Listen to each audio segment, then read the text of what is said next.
बर्तमान एक बड़ खबर आसी पहुंची पाटनागढ़ तमिया गाँव तमियारू जबत है 165टी कप सिरप जड़े गिरफ।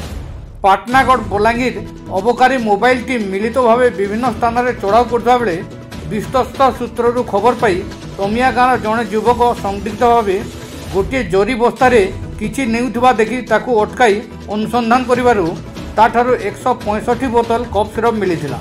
165 बोतल कप सिरप जबत करने सह तमिया गाँव करुणा रणा को गिरफ करी पाटनागढ़ अबकारी विभाग ऑफिस आनी अधिक तदंत जारी रखिथिबा अबकारी मोबाइल इन्स्पेक्टर जयदेव प्रधान सूचना देइछन्ति।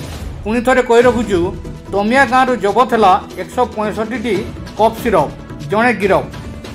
पाटनागढ़ बलांगीर अबकारी मोबाइल टीम मिलित भाव विभिन्न स्थान में चढ़ाऊ करता बेले विश्वस्त सूत्रु खबर पाई तमिया गाँव जड़े युवक संदिग्ध भाव गोटे जरी बस्तार किसी नेउथुवा देखि ताकू अटकाई अनुसंधान करिबारु ताठारु 165 बोतल कप सिरप मिलिथिला। 165 बोतल कप सिरप जबत करने सह तमिया गाँव करुणा रणा को गिरफ करी पाटनागढ़ अबकारी ऑफिस आनी ताकू अधिक तदंत जारी रखिथिबा अबकारी मोबाइल इन्स्पेक्टर जयदेव प्रधान सूचना देइछन्ति।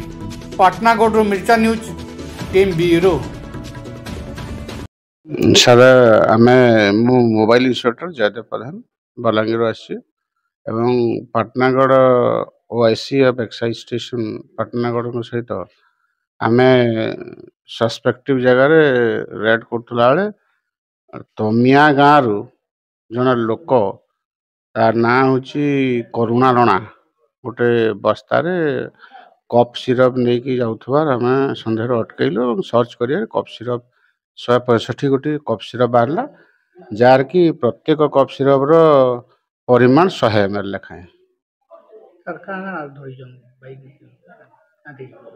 आज्ञा चलिकी जाऊला